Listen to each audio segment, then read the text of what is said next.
Bom dia a todos e obrigado por aguardarem. Sejam muito bem-vindos à videoconferência de divulgação dos resultados do terceiro trimestre e dos 9 meses de 2025 da Vitro Brasil. Destaco aqueles que precisarem de tradução simultânea e temos essa ferramenta disponível na plataforma. Para acessar, basta clicar no botão Interpretation através do ícone do globo na parte inferior da tela e escolher o seu idioma de preferência, português ou inglês. Para aqueles ouvindo a videoconferência em inglês, a opção de mudar o áudio original em português, clicando em Mute Original Áudio. Informamos que esta videoconferência está sendo gravada e será disponibilizada no site de RI da companhia, investors.vitro.com.br, onde se encontra disponível o material completo da nossa divulgação de resultados. É possível fazer download da apresentação também no ícone de chat, inclusive em inglês. Durante a apresentação da companhia, todos os participantes estarão com o microfone desabilitado. Em seguida, daremos início à sessão de perguntas e respostas. Para fazer perguntas, clique no ícone Q&A na parte inferior de sua tela e escreva sua pergunta para entrar na fila. Ao ser anunciado uma solicitação para ativar seu microfone, aparecerá na tela, então você deve ativar o seu microfone para fazer perguntas. Orientamos que as perguntas sejam feitas todas de uma única vez. Ressaltamos que as informações contidas nesta apresentação e eventuais declarações que possam ser feitas durante a videoconferência relativas às perspectivas de negócios, projeções e metas operacionais e financeiras da Vitro Brasil constituem-se em crenças e premissas da administração da companhia, bem como em informações atualmente disponíveis. Considerações futuras não são garantias de desempenho. Elas envolvem riscos, incertezas e premissas, pois se refere a eventos futuros e, portanto, dependem de circunstâncias que podem ou não ocorrer. Investidores devem compreender que condições econômicas gerais, condições de mercado e outros fatores operacionais podem afetar o desempenho futuro da Vitro Brasil e conduzir a resultados que diferem materialmente daqueles expressos em tais considerações futuras. Hoje contamos com as presenças dos executivos da companhia, William Matos, CEO da Vitro, e Gabriel Lobo, diretor financeiro e de relações com investidores da Vitro. Passaria a palavra ao senhor William Matos. Muito bom dia a todos, sejam todos muito bem-vindos. Espero que todos vocês estejam bem e gostaria de começar dizendo que é um prazer recebê-los para a nossa análise de resultados da nossa companhia, da nossa Vitro Educação. Eu sou William Matos, sou o CEO da companhia e tenho o privilégio de iniciar este momento apresentando os principais destaques dos 9 meses acumulados de 2025. À medida que caminhamos para o encerramento do ano, reafirmo nossa confiança na estratégia que vem guiando a nossa Vitro. Uma estratégia baseada em uma disciplina operacional, baseada na qualidade acadêmica e na sustentabilidade do nosso negócio. E 2025 será mais um passo nessa direção, consolidando o que construímos com foco, com resiliência ao longo dos nossos últimos trimestres. Então, vamos lá. Quero iniciar apresentando os principais destaques desses 3 trimestres e, na sequência, o nosso CFO, Gabriel, aprofundará na performance e nos números detalhados do terceiro TRI de 2025. E finalizarei, como de costume, com as minhas considerações. Quero começar pela nossa base total de alunos, que é o pilar fundamental do nosso crescimento. Alcançamos a marca de 898 mil alunos, representando um crescimento de 7,4% em comparação anual. Esse número, é importante dizer que não apenas reflete a crescente demanda por nossa educação, mas também a confiança que os estudantes depositam na Vitro, depositam em suas marcas, que sempre se posicionaram com foco na qualidade. E é claro que esse desempenho também positivo na nossa base de alunos, ele se traduz diretamente em nossa performance financeira. A receita líquida, consolidada dos 9 meses de 2025, atingiu 1,7 bilhão, um crescimento de 5,5% em relação ao mesmo período de 2024.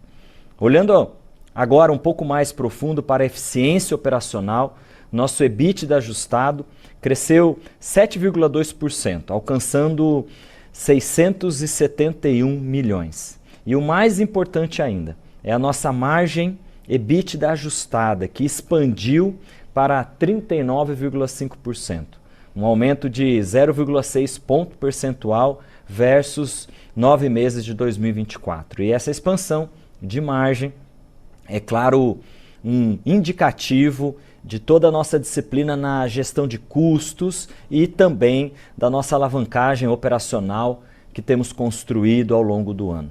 Tivemos uma aceleração também no lucro líquido ajustado, com crescimento expressivo aí de 79,8% em relação a 9 meses de 2024, totalizando 366 milhões.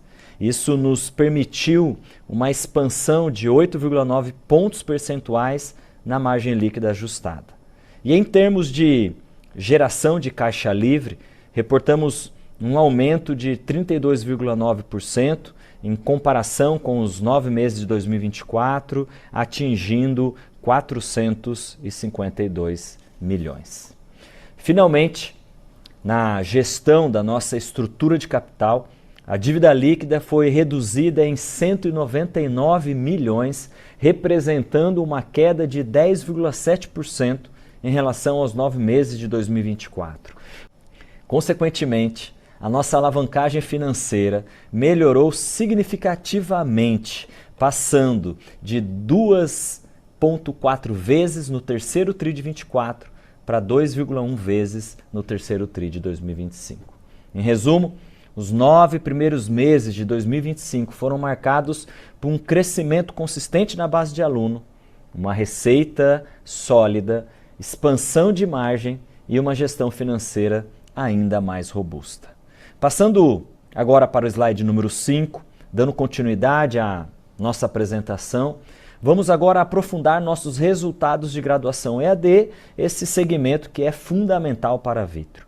Como podem ver, a nossa base de alunos da graduação EAD cresceu 9,6% no terceiro TRI de 25, atingindo 816,9 mil estudantes.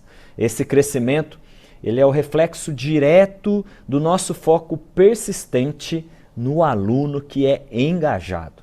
Priorizamos uma experiência educacional de alta qualidade para garantir a permanência do estudante em toda a nossa jornada.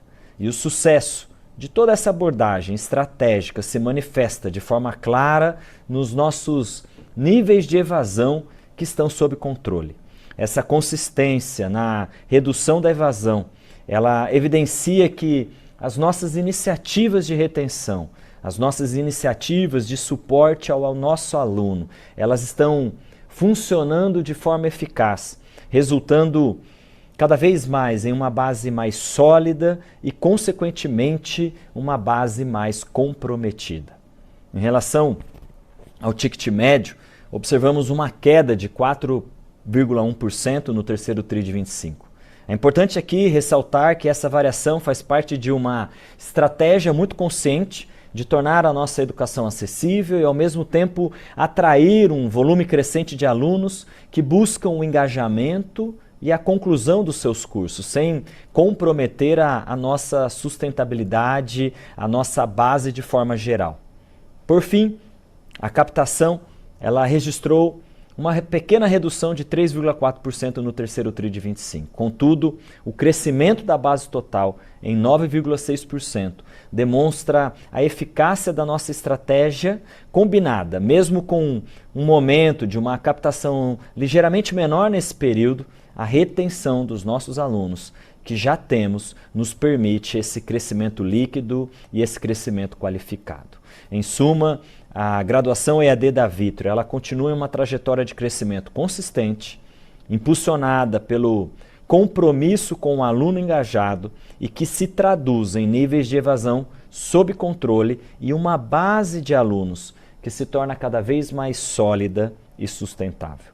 E agora, para detalhar os resultados específicos do terceiro trimestre, passo a palavra ao Gabriel. Obrigado, William, e bom dia a todos. Passando agora para o slide 6, vamos detalhar aqui a nossa receita líquida consolidada e o desempenho por segmento de cada uma das nossas business units. No terceiro TRI, integramos uma receita líquida consolidada de 549,1 milhões de reais, que representa um crescimento de 3,5% em comparação ao terceiro TRI de 24. No acumulado dos 9 meses do ano, alcançamos a marca expressiva de 1,7 bilhão, uma alta de 5,5% frente ao mesmo período de 2024. Entrando por BU aqui, na graduação EAD e semipresencial, né, a gente já falou disso algumas vezes, né, ela representa aqui 71% da nossa receita total, é o nosso segmento core. A gente entregou resultados consistentes no segmento, com um crescimento de 8,3% em relação ao terceiro TRI de 24, atingindo uma receita de 397 milhões de reais. Conseguimos aqui um avanço mesmo em um cenário de maior competição e uma pressão sobre o ticket médio, né, que o William já comentou, o que valida aqui nossos diferenciais para a base de alunos. O segmento de medicina também teve, mais uma vez, uma performance sólida, como a gente já vem entregando aí nos últimos anos, um crescimento de quase 5%, alcançando uma receita líquida de 75 milhões de reais na receita. Corumbá já representa algo próximo a 15% da receita total no combinado nos 9 meses de 2025 e ainda tem aqui espaço para maturação do curso, olhando aí os próximos tris. Por fim, no segmento de educação continuada, a gente registrou 25,7 milhões de reais na receita líquida do terceiro trimestre, 109,5 milhões de reais no acumulado de 9 meses. E aqui eu acho que é importante destacar, a gente teve uma reclassificação contábil nesse trimestre no valor de 11 milhões de reais, basicamente com o intuito de melhorar a segregação de receitas e garantir maior precisão entre a alocação entre as unidades de negócio. Embora aqui isso mostre de alguma maneira um crescimento no ano de 2,6% no comparativo do acumulado, é crucial que a gente entenda que quando a gente ajusta para as mesmas bases de comparação, o crescimento real ele seria de 12,6% no acumulado de 9 meses. A gente mantém aqui uma visão positiva para a continuada e para o potencial que ela pode trazer no médio e longo prazo para a companhia, e a gente segue ativo aqui na busca dessas oportunidades dentro desse segmento.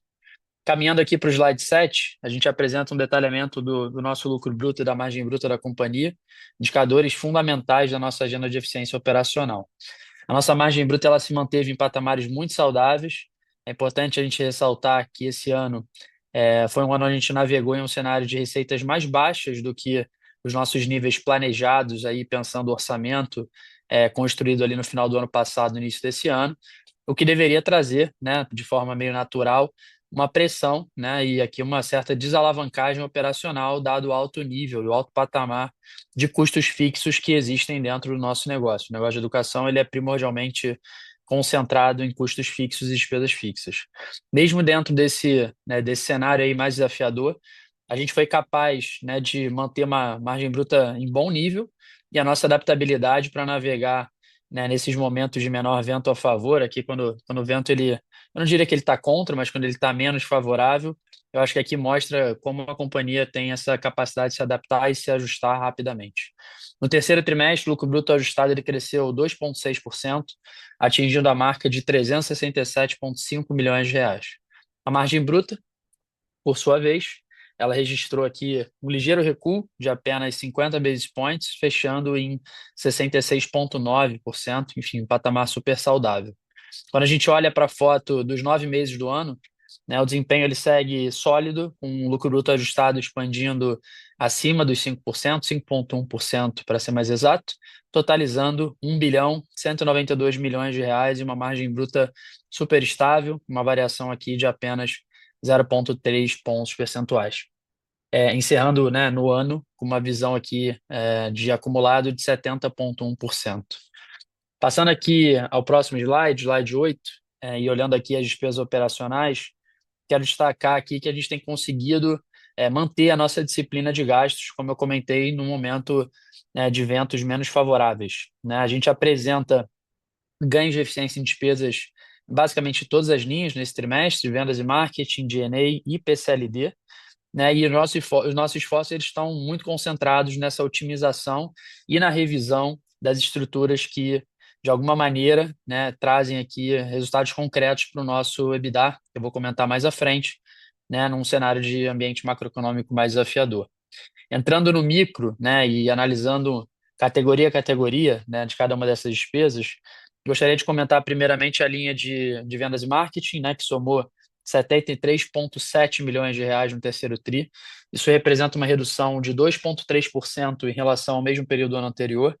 Quando a gente olha como um percentual da receita líquida, essa rúbrica ela caiu 0,8 pontos percentuais, né, no terceiro TRI, evidenciando aí naturalmente algo que a gente já vinha comentando, uma gestão um pouco mais inteligente, mais eficiente também no que tange a alocação de investimentos em mídia, tanto on quanto offline. Para os 9 meses do ano, quando a gente olha a foto aí do acumulado, mesmo com um aumento aí no ano de 3,8%, quando a gente vê valores absolutos, né, que somam 267,6 milhões, a representatividade com o percentual da receita líquida ela caiu de 16% para 15,7%, ou seja, uma redução aí de 30 bases ano contra ano, né? E esse comportamento ele reflete a nossa maior eficiência, né, de campanhas online, né, principalmente uma das nossas marcas que tem evoluído bastante com o custo de aquisição de clientes de alunos, né, na base cada vez menor, combinado também com uma estratégia mais inteligente, mais racional aqui, mais sharp de mudança de mix, né, de investimentos entre mídia offline e mídia online. Tá? E aí isso, obviamente, tem contribuído para que a gente seja cada vez mais eficiente na linha de vendas e marketing. Olhando aí a linha seguinte, a linha de G&A, no terceiro trimestre elas totalizaram 33,4 milhões de reais, representando uma redução de 4,2% se comparado ao terceiro TRI de 24.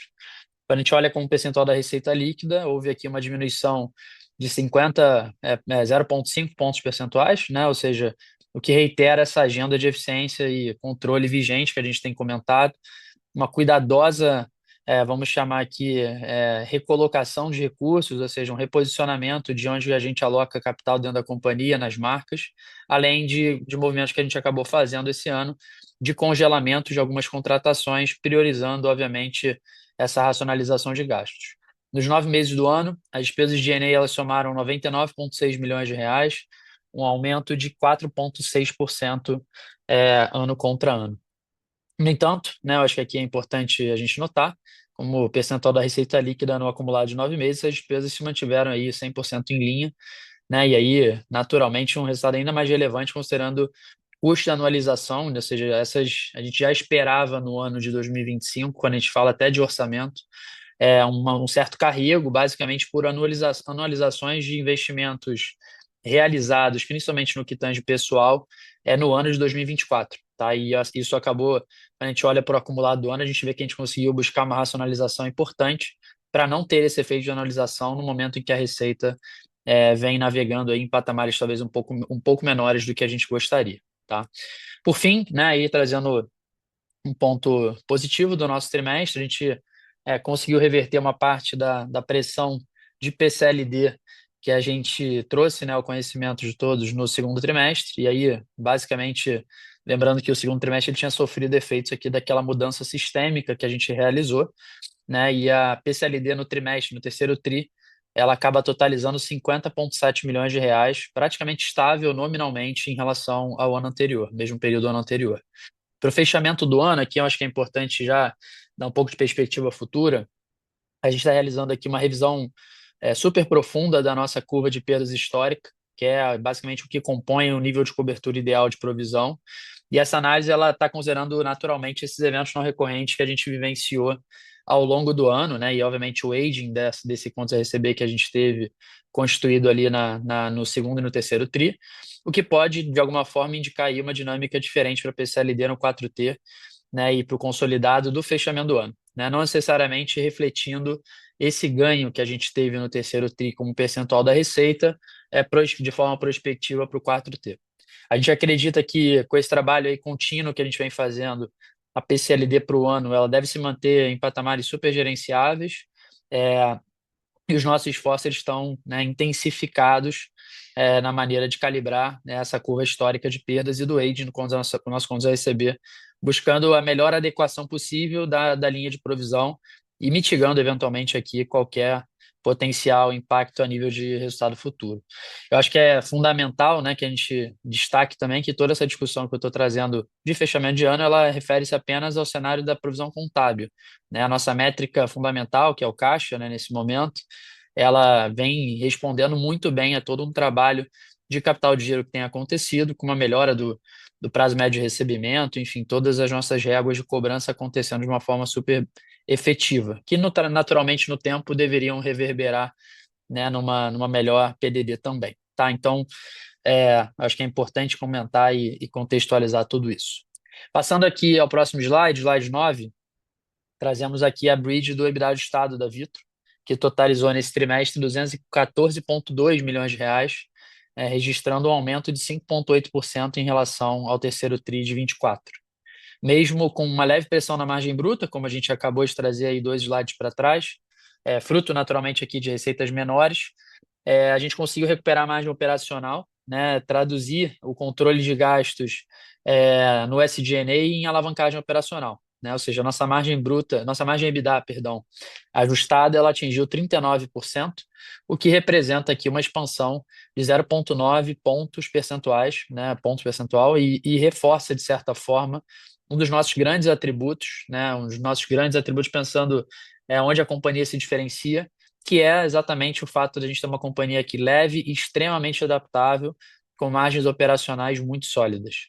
Quando a gente olha para o acumulado de 9 meses de 2025, o nosso EBITDA ajustado ele totalizou 671,3 milhões de reais, o que representa aqui um crescimento consistente de 7,2% em relação ao mesmo período do ano anterior.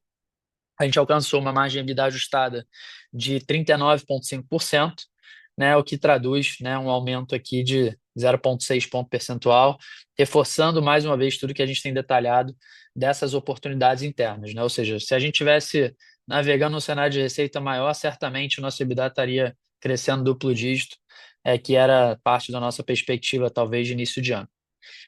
Indo para o slide 10, passando aqui para o slide seguinte, olhando um pouco do lucro líquido ajustado da companhia, a gente vê que o lucro líquido lucro líquido ajustado, né, é importante frisar, ele atingiu 121,1 milhões de reais, um crescimento expressivo de quase 90% em comparação com o terceiro TRI de 24.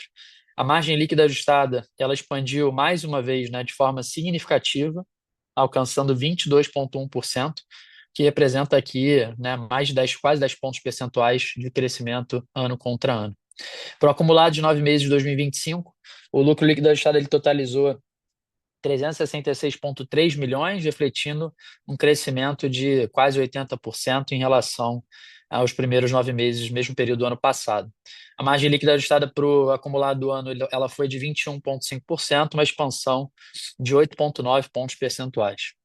Esse foi o desempenho, né? Eu acho que a gente vem falando muito sobre lucro e sobre geração de caixa, de forma que traduz, de certa forma, essa expansão consistente das nossas margens, e são resultado, né, direto dos esforços que a gente tem colocado numa gestão aí de todas as linhas, não apenas até o EBITDA, como nas linhas below EBITDA, né? Ou seja, linhas de resultado financeiro e também de imposto de renda.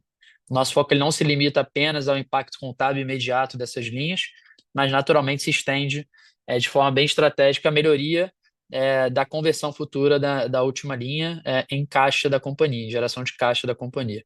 O resultado financeiro líquido, nesse TRI, ele foi negativo em 81 milhões de reais, uma redução aí de 20,2% em relação ao reportado no terceiro TRI de 24, né? E naturalmente reflete aqui essa performance positiva, né? Ela reflete basicamente a redução de spread bancário que a gente tem percebido, né? Com todas as renegociações que têm acontecido, uma menor apropriação de encargos aí, frutos dessas debêntures, dos movimentos que a gente fez no liability management, demonstrando, né, naturalmente aqui nossa capacidade de gestão para esse cenário de juros mais altos no Brasil. Já na linha de imposto de renda, eu acho que a gente já falou muito sobre essa linha ao longo do ano, vale reforçar um efeito bastante importante do reconhecimento do IR diferido, que se iniciou ali no final do ano passado, né, no 4T de 24.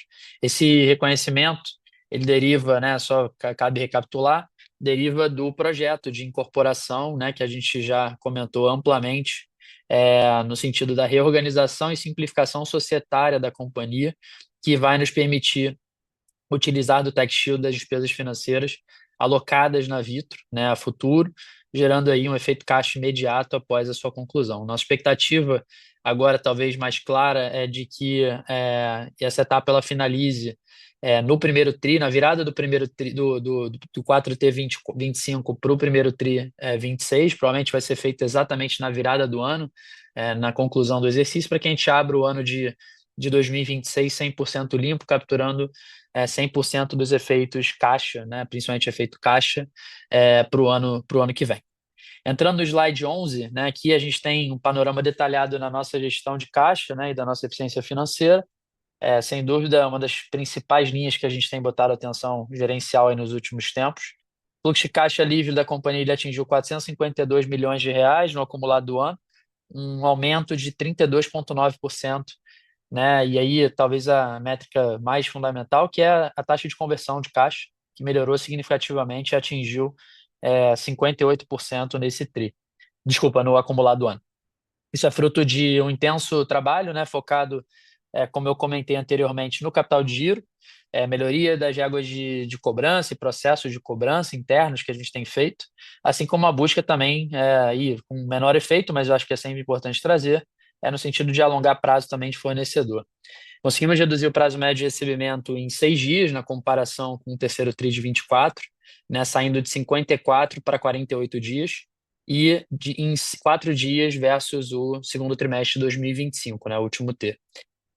Fundamental aqui que a gente destaque, né, que nessa evolução não existe qualquer tipo de sujeira, né, de antecipações de recebíveis, dado que desde junho de 2024, né, e eu, né, me juntei à companhia em agosto, e desde que eu me juntei a gente tomou a decisão de não antecipar qualquer tipo de movimento de cartão de crédito mais, né, dado até os custos que era maior do que a nossa dívida para uma duration menor.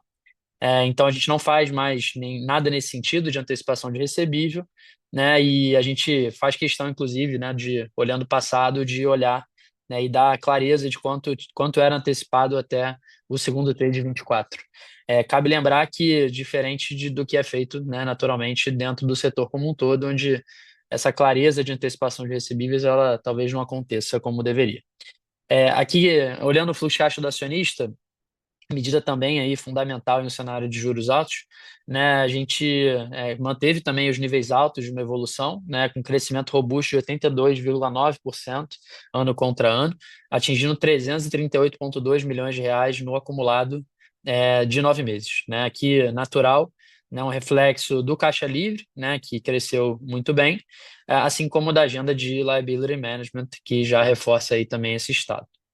Para o 4T, aqui só olhando um pouco prospectivo, a gente sabe que tem efeitos de sazonalidade, né? A gente espera que os níveis de crescimento eles sejam, de certa forma, atenuados, a gente não espera manter os mesmos patamares que a gente viu de crescimento desses últimos trimestres, até pelo baseline, porém a gente espera que o fechamento do ano, né, que eu acho que é o mais importante, né, a gente segue muito otimista de que a entrega vai ser muito forte, muito sólida, em linha, né, com o nosso planejamento original, provavelmente até entregando um pouco acima do que a gente imaginava, que pode abrir aí espaço futuro para movimentos a nível do acionista. Tá? Passando ao slide 12, onde a gente apresenta o nível de alavancagem e o perfil de endividamento da companhia, como a gente pode observar, a gente segue consistentemente uma trajetória descendente da dívida, né? Ou seja, no nível de alavancagem da companhia, alinhado com o nosso planejamento estratégico. E sem dúvida é um dos nossos grandes indicadores de saúde do negócio e indicadores que a gente vem perseguindo. A Vitro ela encerrou o terceiro trimestre do ano com uma dívida líquida aí ex-IFRS de 1,7 bilhão. Com isso, o indicador de dívida líquida EBITDA, né, e aqui é importante EBITDA ajustado, ele fechou o período em 2,1 vezes, uma redução aí de 0,3 vezes versus o terceiro TRI de 24, e também uma queda versus o trimestre anterior em 0,2 vezes. Essa consistente redução da alavancagem, né, ela seguirá sendo, né, naturalmente, um dos nossos grandes objetivos estratégicos para o ano que vem, né, e aí nosso grande foco aqui é baixar rapidamente das 2 vezes, nos aproximando do alvo de 1,5 vezes no médio prazo. Em alinhamento com a nossa estratégia também de liability management, que já vem sendo executada aí com recorrência aí nos últimos trimestres, a gente traz aqui também o conhecimento que a gente concluiu, né, nesse trimestre, na verdade, ao longo do quarto trimestre já é como evento subsequente, mas acho que é importante trazer a sexta emissão de debêntures no valor total de 850 milhões. Essa foi uma operação realizada em série única e concluída ali no final de outubro, no final desse mês passado de outubro, que teve todos os seus recursos liquidados integralmente e destinados ao pré-pagamento da quarta emissão de debêntures. Basicamente, nosso grande objetivo com essa movimentação ele foi claro, né, de alongamento do duration da dívida, tirando qualquer pressão dos próximos 3 anos em termos de PMT e conjuntamente reduzindo aí ligeiramente o custo da dívida, né? Foi uma queda pequena, porque a gente acabou não fazendo um processo sindicalizado a mercado, né? Não foi um bid a mercado, porque a gente manteve o mesmo sindicato anterior, mas a gente conseguiu ainda assim reduzir o custo da dívida, otimizando aí de forma inteligente a estrutura de capital da companhia. O cronograma de amortizações na parte aqui inferior do slide, ele evidencia o perfil mais alongado da dívida da companhia, né, que a gente vem construindo e ajustando, com praticamente aí, né, quase nenhum compromisso relevante quando que a gente olha aqui no curto prazo, o que confere aí naturalmente mais flexibilidade, mais segurança financeira e que nos dá um conforto para tomar, né, decisões sábias quando a gente pensa a alocação de capital para os próximos anos. Com isso, né, eu encerro a minha apresentação, né, e devolvo a palavra ao William, e naturalmente a gente volta já já para falar no Q&A. Muito obrigado. Muito obrigado, Gabriel, e quero dar continuidade no slide número 13. Como podem ver nessa tela, considero fundamental para a compreensão do nosso desempenho em 2025. E aqui eu quero ressaltar que não estamos apenas falando de resultados pontuais, mas sim de uma filosofia de gestão que permeia toda a nossa companhia. Como o título lá em cima bem indica, nossos destaques financeiros, que aqui abrangem lucratividade sustentável, eficiência de capital e um controle robusto da alavancagem. Tudo isso são solidificados e impulsionados por uma equipe de excelência e uma liderança fortalecida. Esse é o nosso motor, esse é o nosso alicerce que sustenta toda a nossa estratégia. E aqui eu vou agora detalhar brevemente o que cada pilar significa para nós. Primeiro, lucratividade sustentável. Aqui nós focamos em margens saudáveis e geração contínua de valor, permanecendo resilientes mesmo a cenários desafiadores como esse que nós estamos vivendo. Segundo, a eficiência de capital. Aqui nós priorizamos retornos de longo prazo e um compromisso firme com a maximização de valor para todos os nossos acionistas. E esse compromisso, eu reafirmo desde a minha chegada, segue sendo um alicerce nas nossas decisões e nas estratégias que tanto discutimos. O terceiro, que é o controle robusto da nossa alavancagem. Esse é o nosso compromisso, é com a redução do nosso endividamento e todo o fortalecimento da nossa estrutura de capital, garantindo solidez e a flexibilidade necessária. E agora, para que nós possamos ver como esses compromissos eles se materializam em resultados tangíveis ao longo de 25, nós passaremos para o próximo slide, que é o slide 14. Aqui vocês conseguirão ver a tradução de tudo que acabamos de discutir. Afinal, cada um desses pilares conceituais, eles se transformam em números concretos, que demonstram a nossa evolução e a nossa performance financeira ao longo de 2025. Conforme já foi detalhado pelo Gabriel, os resultados do terceiro TRI de 25 e os 9 meses de 25, eles demonstram uma forte melhoria na lucratividade, com o lucro líquido ajustado crescendo 89% no terceiro TRI.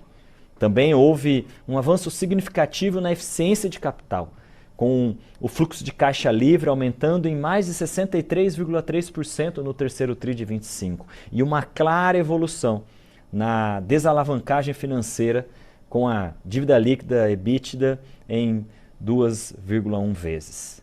Mas, como tudo isso se concretiza? É aqui que a força fundamental da nossa equipe de excelência e liderança fortalecida entra em ação.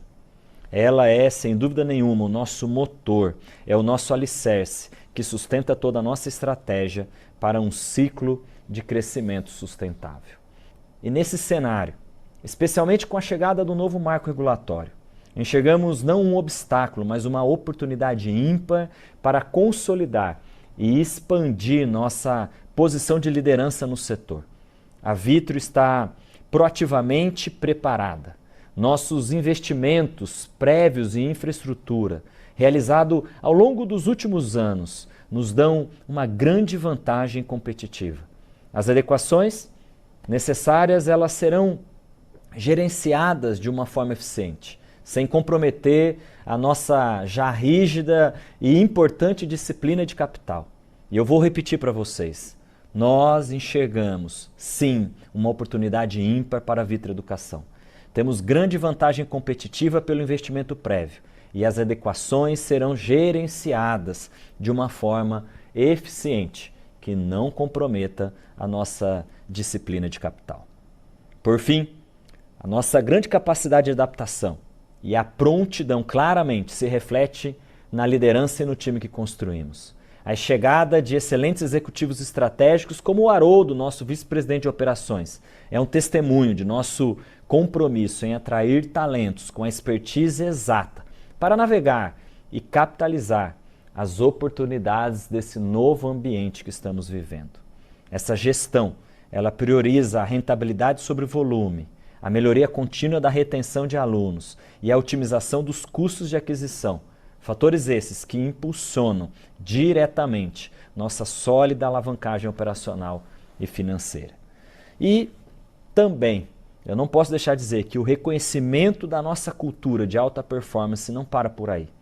A certificação do Great Place to Work, que nos posicionou entre as melhores na categoria gigantes e nos concedeu um troféu em saúde emocional, reforça o engajamento e a qualidade do nosso capital humano, que é sem dúvida essencial para impulsionar nossa trajetória de crescimento sustentável. Por isso, finalizo este momento agradecendo a todos os nossos colaboradores, a todos os nossos investidores e parceiros pela confiança contínua. Essa confiança contínua é o que nos permite transformar resultados em impacto e consolidar a cada ciclo o propósito que nos trouxe até aqui. Agora, quero abrir a sessão de perguntas e respostas, onde estaremos à disposição para esclarecer qualquer ponto e aprofundar nos temas apresentados. Muito obrigado. Agora, começaremos a sessão de perguntas e respostas. Lembrando que, para fazer perguntas, vocês devem clicar no ícone Q&A na parte inferior da tela e escrever a sua pergunta para entrar na fila. Ao ser anunciado, uma solicitação para ativar seu microfone aparecerá na tela e então você deve ativar o seu microfone para fazer perguntas. Solicitamos, por gentileza, que as perguntas sejam feitas todas de uma única vez. A primeira pergunta veio por escrito e é do Igor Kalimann, analista do AF Invest. E ele diz: Bom dia, pessoal. Parabéns pelo resultado sólido. Gostaria de abordar capital de giro e fluxo de caixa. A companhia tem mostrado avanços consistentes na gestão do PNR e em outras frentes operacionais, que têm contribuído para uma conversão mais forte em fluxo de caixa livre. Pensando nos próximos trimestres, qual o nível de capital de giro que vocês consideram sustentável? E há espaço para ganhos adicionais que possam fortalecer ainda mais a geração de caixa? Pergunto isso pensando também no nível de alavancagem.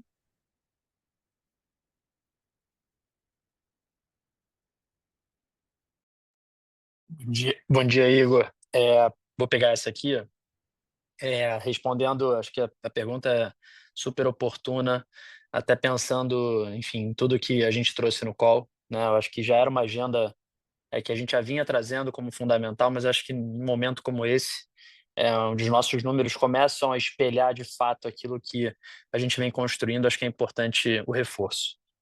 Capital de giro, vamos lá. A gente tem, né, muito claro aí, quando a gente olha o PMR caindo, que a agenda está funcionando, né? Tudo que a gente está colocando em place na companhia tem sido, de alguma maneira, capturado, mas a gente entende que a gente fez o primeiro nível de captura, tá? O que a gente fez nada mais foi do que talvez low hanging fruits aqui que a gente tinha para pegar.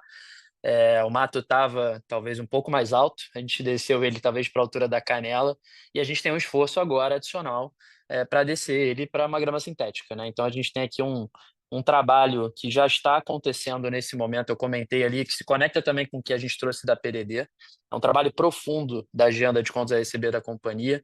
A gente está mexendo em questões das nossas entranhas, tá? Então, plugando meios de pagamentos novos, acelerando uma agenda em toda a questão de churn da companhia, ou seja, conectar a agenda financeira com a agenda comercial e com a agenda de permanência. Isso aqui não é uma agenda exclusivamente financeira, isso é uma agenda do negócio.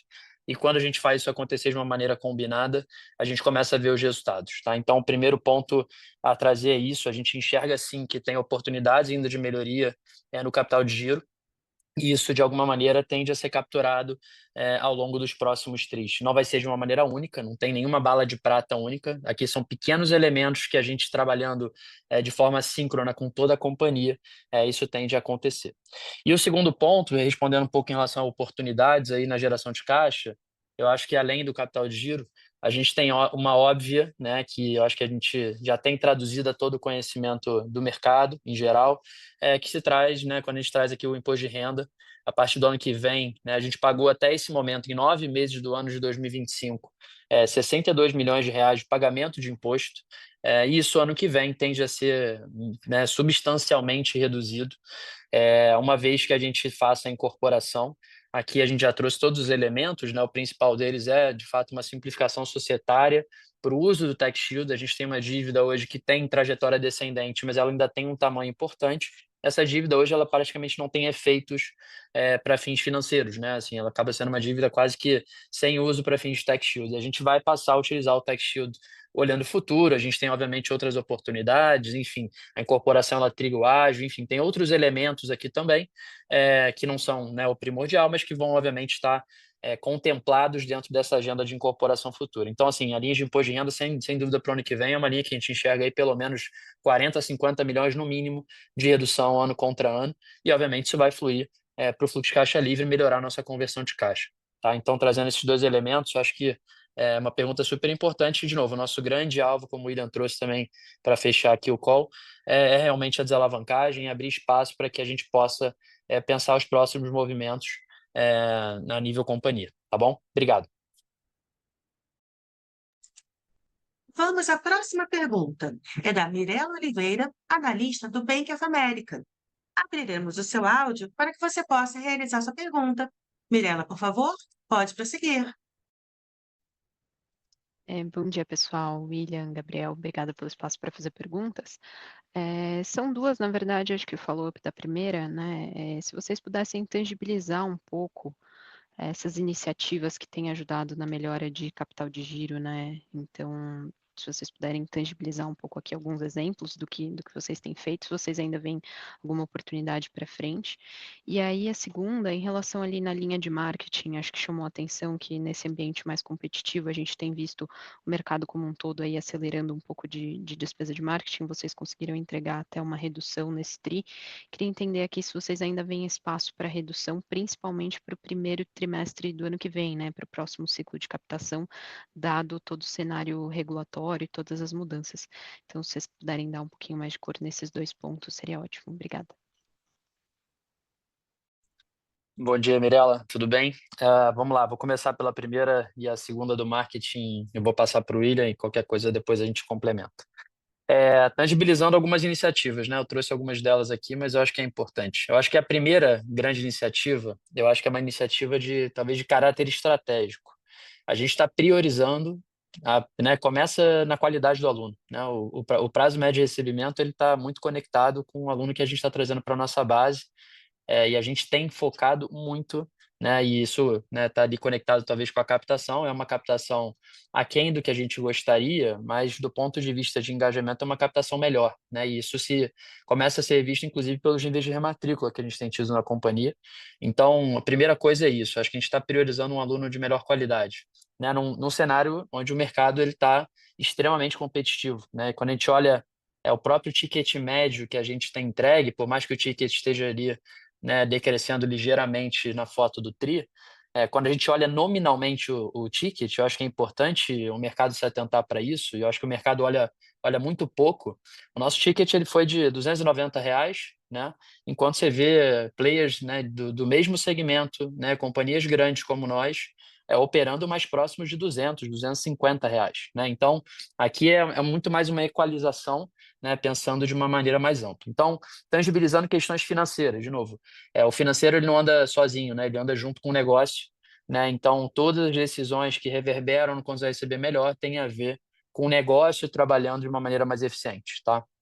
Então, a gente tem trabalhado muito focado em permanência, a gente tem focado numa régua de cobrança, por exemplo, coisas que a gente fez dentro de casa, a gente segmentou o nosso time de cobrança para que ele olhe o aging de uma maneira segregada. Então, assim, quando você tem um aluno que tem um aging mais curto, né, os vencimentos mais curtos, naturalmente, eles são os vencimentos mais fáceis de serem recebidos. E a gente cobrava o aluno mais curto, né, com vencimento mais curto, da mesma maneira que o aluno com vencimento mais longo. Isso não pode ser feito. A gente tem que ter remédios diferentes para perfis talvez de dor diferente. Então, essa segmentação, essa clusterização e essa estratégia segmentada, sem dúvida, foi um dos nossos grandes alicerces nesse primeiro momento. O segundo grande elemento, a gente tem mudado e trabalhado muito forte no perfil dos meios de pagamento da companhia, né? Assim, só para vocês entenderem, a companhia tinha um nível de boleto que rodava algo entre 60% a 70% do mix total. E a gente sabe que boleto, né, ele está olhando o futuro prospectivamente aqui, não é o melhor meio de pagamento, é um meio de pagamento complexo, né, que gera ruído quando a gente fala do checkout, do pagamento do próprio aluno. E a gente tem trabalhado no sentido de plugar uma série de iniciativas em meios de pagamento, e isso tem sido, de alguma maneira, bem sucedido também. Então, de novo, acho que são alguns bons elementos que se compõem, não tem nenhuma grande bala de prata, são coisas que a gente vai empilhando e que no final do dia reverberam para uma geração de caixa mais sólida, tá bom? Olá, Mirela, obrigado aí pela pergunta. Vou puxar essa segunda aqui em relação um pouco da questão do investimento com o marketing. Num cenário que a gente sabe que estava um pouco mais desafiador, principalmente pelo encerramento de alguns cursos, talvez algumas instituições tomaram alguns caminhos e a Vitro muito segura na entrega e naquilo que nós estamos fazendo, a gente tem tomado um cuidado muito grande de efetivamente investir para trazer um aluno qualificado, um aluno engajado, um aluno que efetivamente quer estudar.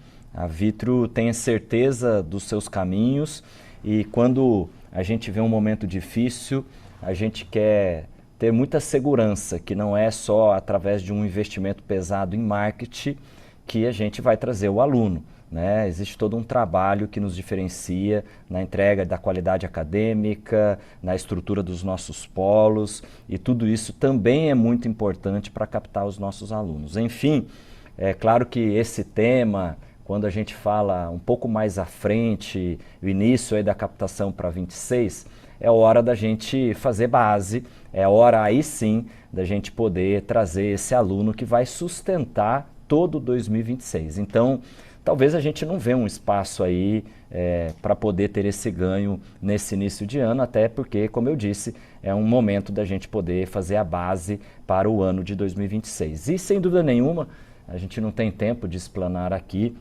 mas tem sido feito um investimento pela vice-presidência de mercado em muita tecnologia para trazer eficiência e inteligência para que a gente possa trazer esse aluno cada vez mais assertivo. Perfeito, obrigada pelas respostas. A próxima pergunta é da Maria Eduarda Rezende, analista do BTG. Maria Eduarda, abriremos o seu áudio para que você possa realizar sua pergunta. Por favor, pode prosseguir. Oi, pessoal, tudo bem? Muito obrigada por pegar a minha pergunta.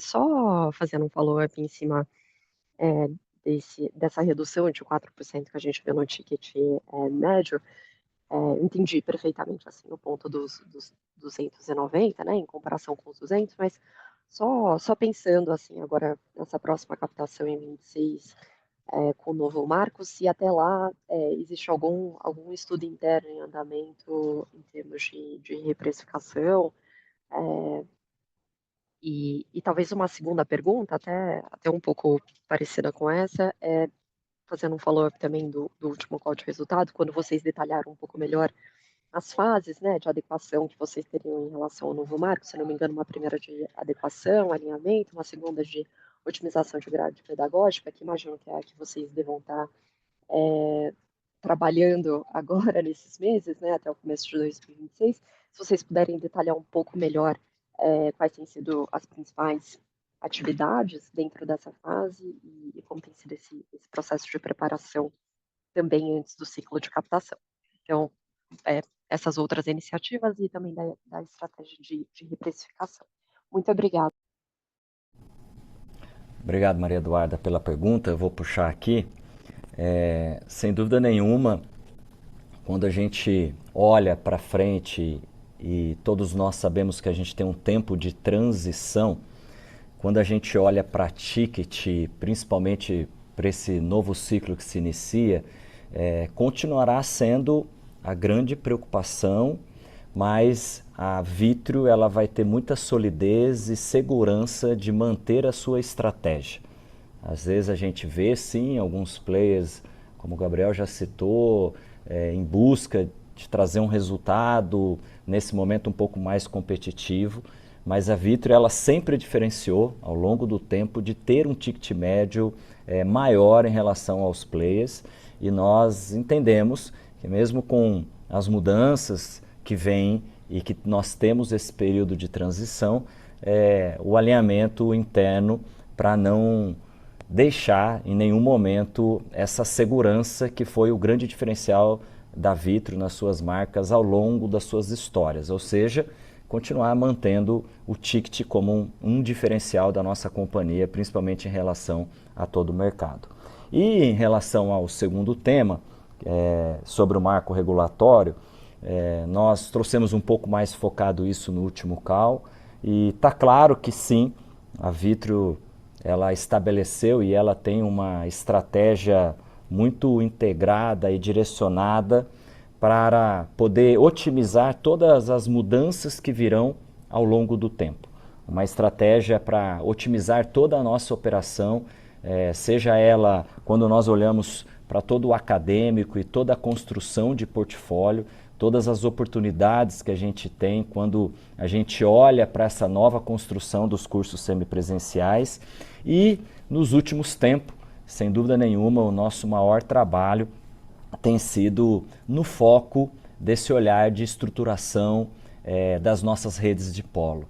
Isso a gente sempre deixou claro que a gente vem investindo nisso já há um bom tempo.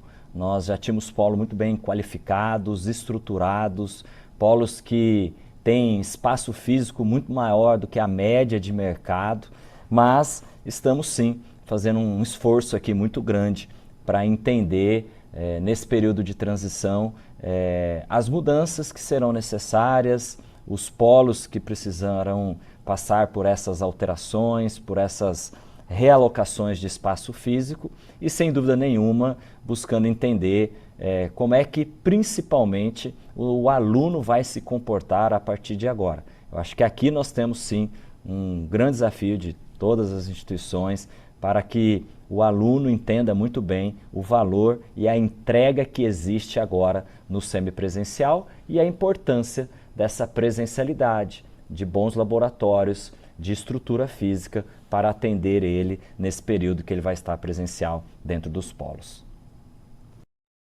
Vou só Tá ótimo. complementar aqui. Oi, Maria, só desculpa, vou só complementar ligeiramente dois pontos aqui no que o William trouxe, que eu acho que foi fundamental. Em relação a ticket médio, e a gente trouxe isso no call, de uma maneira talvez mais simplista ali, mas acho que é importante a gente só qualificar financeiramente. O efeito no ticket ele tem um componente muito grande nesse momento de safra, tá? Ou seja, é quase que um carrego de safras anteriores, ou seja, a gente tem alunos formandos que carregam uma entrada lá atrás de captação com um ticket maior, que sempre foi uma das nossas grandes prioridades, como o William explicou, né? E a gente tem naturalmente, dado o ambiente competitivo desses últimos anos, alunos com uma captação, né, um ticket de entrada menor, tá? Por mais que a gente tenha todos os repasses de preço ao longo da jornada, né, isso não, uma coisa não offseta a outra, tá? Então tem um efeito aqui componente mix e safras. Acho que é importante trazer para o ano que vem, 26, a gente vai priorizar demais o ticket, essa é uma agenda fundamental. A gente começou a captar agora, né? Tá, a gente está nas primeiras semanas ainda de uma das nossas marcas, e a outra marca, né, acabou de abrir para captação para o intake do ano que vem. E a gente já vê um cenário onde o ticket médio de captação ele tem um alvo bem importante, tá? Então a gente não vai abrir mão disso. Isso, inclusive, está dentro das nossas métricas hoje, pensando aqui os incentivos da nossa rede. A gente tem mudado cada vez mais de focar em quantidade de alunos puramente captados para quantidade de alunos, obviamente, combinados com o ticket que esses alunos trazem. Então esse é sem dúvida um direcional para o ano que vem, tá? É um componente combinado que no final do dia qual é o tamanho da mensalidade que a gente vai carregar. E essa mensalidade ela tem um componente fundamental de qualidade aqui e que fala, obviamente, com tudo que eu trouxe antes em relação ao nosso contas a receber, tá? Então, não acho que vai ter aqui uma mudança completa de reprecificação. O que a gente está tentando fazer é, de fato, otimizar e regionalizar cada vez mais a nossa agenda de ticket. E em relação só ao novo marco regulatório, complementando também o que o William trouxe de forma muito simplista também, eu acho que tem um ponto importante em relação a tudo que está acontecendo, né, do último call, por exemplo, né, passando 3 meses, o que tem amadurecido cada vez mais para nós é o seguinte: o efeito ele tende a ser cada vez mais diferido e parcelado no tempo. A gente não vai ter um efeito one shot 2026 como um ano, né, de grandes mudanças para baixo. Isso não vai acontecer. A gente vai ter efeitos graduais, isso vai ser muito gradual, e a gente vai usar o período de transição exatamente para se preparar de uma maneira muito estruturada. Quando a gente fala de 2026, aí já dando um pouco de tom para o ano que vem, porque a gente só volta a se falar com vocês de uma maneira via call de resultados ali em março do ano que vem. Então acho que é importante trazer, a gente está concluindo nosso orçamento agora, e esse orçamento ele não tem grandes efeitos quando a gente pensa em impactos na nossa receita por conta da presencialidade, das novas regras de presencialidade. A gente está falando aqui de alguma coisa perto de 0,9% da receita líquida da companhia, e que a gente vai ter que encontrar caminhos via menores evasões, enfim, níveis de rematrícula melhores. A gente tem uma série de alavancas de valor para offsetar isso sem nenhum tipo de impacto, tá? Então, eu acho que a principal mensagem, combinado que o William trouxe, é que isso tende a ser muito faseado ao longo de 3, 4 anos, para que a gente realmente veja o setor estruturalmente em outro lugar, e a gente certamente a Vitro ela tem maior capacidade de adaptação nesse cenário, tá? Não, pessoal, ficou muito claro. Obrigada. Uma pergunta veio por escrito, que é do Tomás Peredo, analista do F8 Capital. E ele diz: Bom dia e parabéns pelos resultados. Como estão olhando a dinâmica de captação e ambiente competitivo para o quarto trimestre de 2025 e 2026? O quanto vem de espaço para continuar entregando um crescimento de despesas mais baixo, eventualmente abaixo da inflação, e expansão adicional de margem de EBITDA?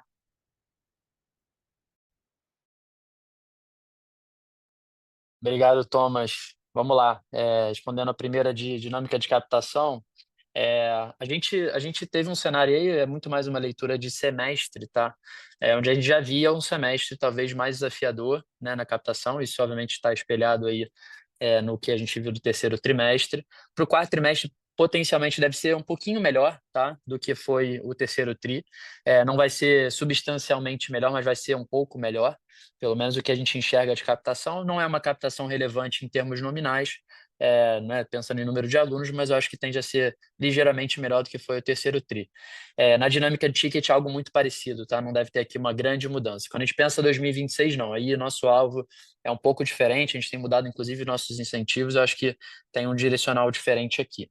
Quando a gente fala de SG&A, né, e aí, obviamente, quanto tem de espaço ainda na nossa dinâmica de margem EBITDA, eu acho que tem espaço ainda, né, quando a gente pensa em otimizações, quando a gente pensa em racionalização, quando a gente pensa no uso de fato de tecnologia embedada no nosso negócio. A gente tem trabalhado muito forte em uma série de frentes ligadas à IA, né? O nosso back-office está cada vez mais, né, plugado em tecnologia, né?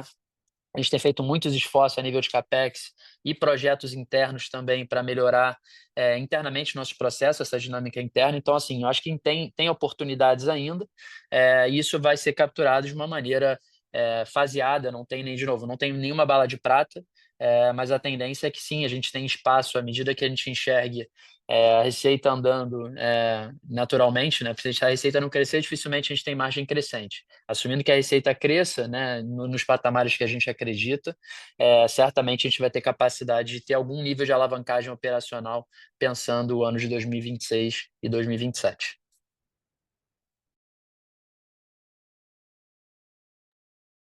Nossa próxima pergunta é do Luca Marquezini, analista do Itaú. Abriremos o seu áudio para que você possa realizar sua pergunta. Luca, por favor, pode prosseguir.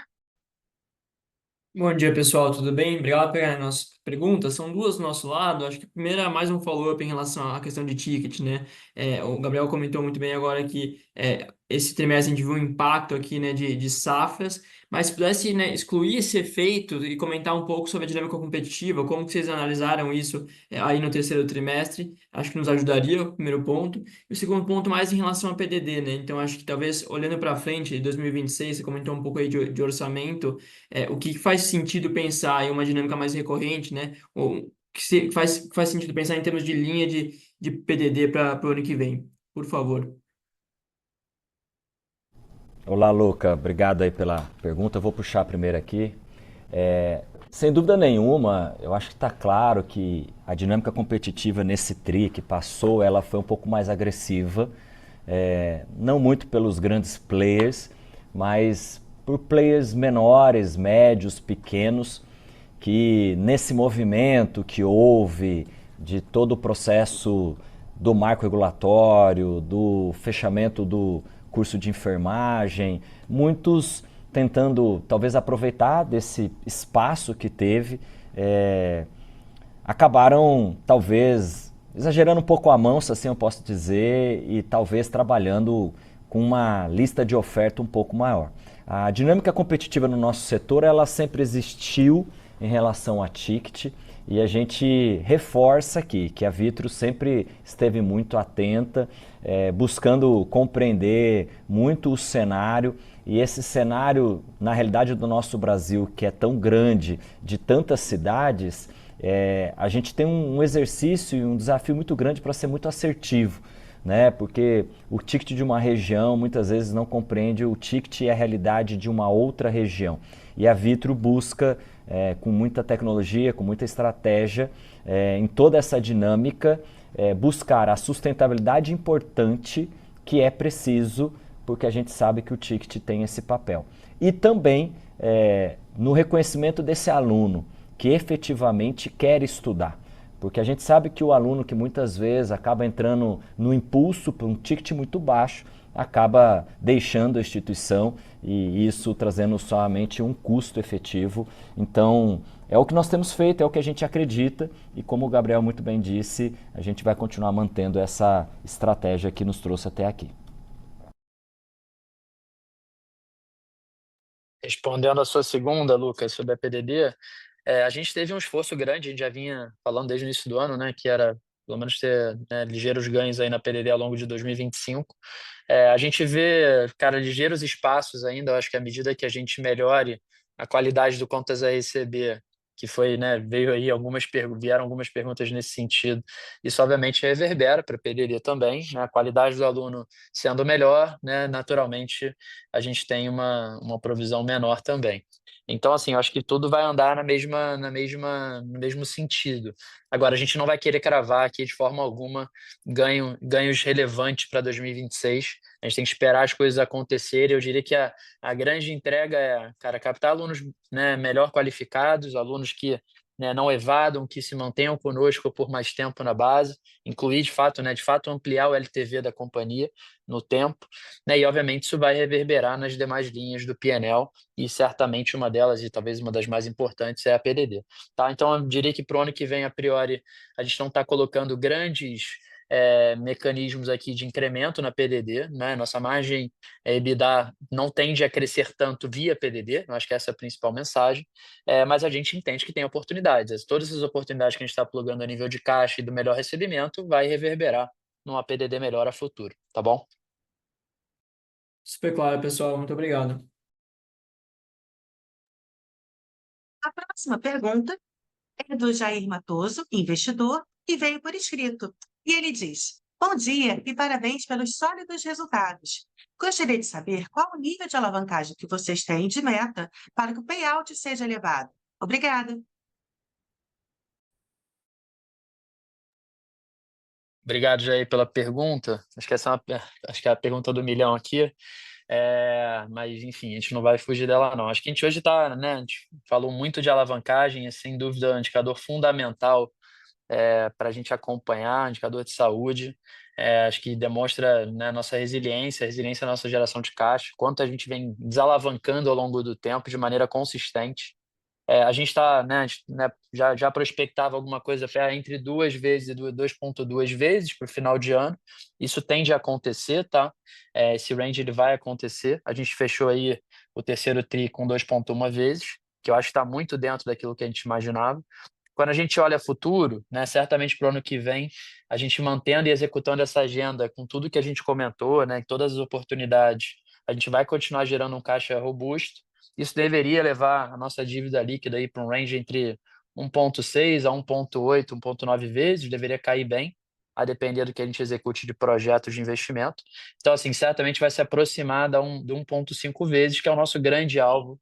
Eu diria para você, respondendo a tua dúvida de forma mais direta, se a gente chega em algo muito perto de 1,5 vezes, se a gente tem clareza, né, de tudo que envolve esse cenário futuro de investimentos de marco regulatório, que eu acho que a gente agora tem muita clareza disso já, né, passados esses quase 6 meses, quanto vai ser necessário de investimento ao longo do tempo. Isso está muito na nossa mão e a gente não se preocupa. Quando a gente olha o cenário aí de 3 anos de investimento, está mais do que razoável para o que a gente tem feito de investimentos recorrentes ao longo do tempo. Então, não tem aqui nenhuma disrupção na nossa agenda de investimentos. E quando a gente olha o CDI caindo, né, que é obviamente algo que a gente não controla, mas que a gente vê um direcional de mercado pensando nos próximos anos, isso abriria certamente espaço para a gente entrar numa agenda de payout efetivo aqui, né? Se a gente olha o nosso yield, certamente, né, pensando em free cash flow yield aqui, certamente hoje é um dos maiores yields do setor, né? Isso obviamente abre espaço para agendas não havendo projetos de investimento que façam sentido a gente segurar o capital, a gente retribuir e devolver capital acionista como parte da nossa agenda estrutural aqui. Tá? Então, essa é certamente uma agenda que está no nosso radar, pensando em um horizonte de 12 a 18 meses, e a gente vai fazer de tudo para que isso aconteça nessa janela. A sessão de perguntas e respostas está encerrada. E agora, gostaríamos de passar a palavra para as considerações finais da companhia. Mais uma vez eu quero agradecer a presença de todos, quero encerrar reforçando que esse trimestre ele confirma toda a nossa solidez da estratégia construída até aqui, da Vitro Educação. Crescemos com disciplina, ampliamos nossa rentabilidade, fortalecemos o caixa e reduzimos a nossa alavancagem, mesmo num ambiente que está desafiador. Enfim, agradeço aí a todos os nossos colaboradores, parceiros, investidores pela confiança e seguimos firmes aqui, executando com muito foco e muito preparados para capturar as oportunidades do próximo ciclo. Muito obrigado a todos. A videoconferência de resultados referentes ao terceiro trimestre e dos 9 meses de 2025 da Vitro Brasil está encerrada. O Departamento de Relações com Investidores está à disposição para responder as demais dúvidas e questões. Muito obrigada aos participantes e tenham um ótimo dia.